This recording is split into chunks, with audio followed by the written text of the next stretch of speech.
How to explain time travel as a concept of the mind, and how is that related to the idea of cult following movies, cult following, let's just say.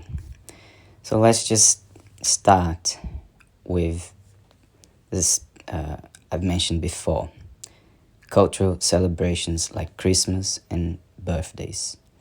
They usually have a certain ritual, people wishing for things to be realized, to become true in the future. So right there, it's a behavior where you can see. You can think in terms of foreshadowing, the use of foreshadowing in literature. There's several ways to illustrate, but one very easy way to illustrate is how people believe that in Back to the Future, there was a prediction of with the number 11, 6, or 116 that people like to flip. Like that was a prediction of a future event. I don't want to say it explicitly. So there is a tendency for people to believe that kind of prophecy of a future event is possible. So right there, you have the idea that time travel, the foresee something in the future is possible, right?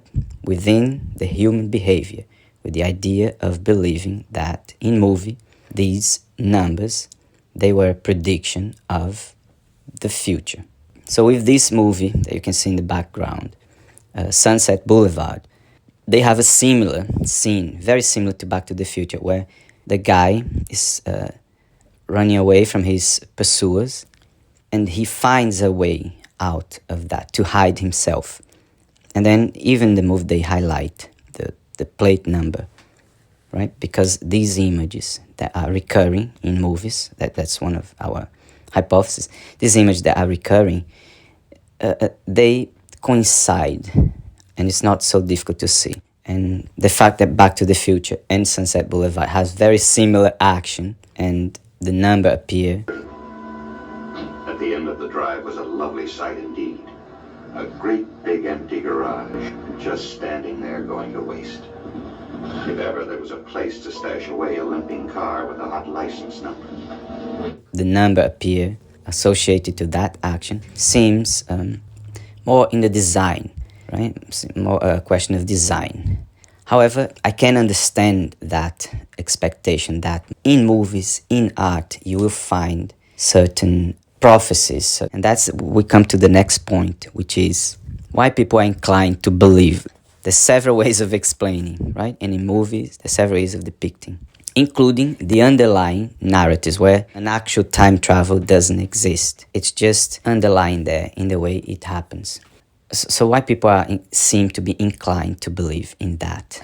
Let's just say time travel to a normal, reasoning person would be quite a stretch on the imagination, right? We live reality linearly. We know cause and consequence. We understand that everything is a result of civilization. There's a lot of history behind the conquers of civilization, the evolution, the continuous expectation of the future right there, the idea of impending doom, and the idea of what can be the exit. They're looking for this not in their only daily world, right? In their philosophies, and they're looking for science, for explanations of this and that.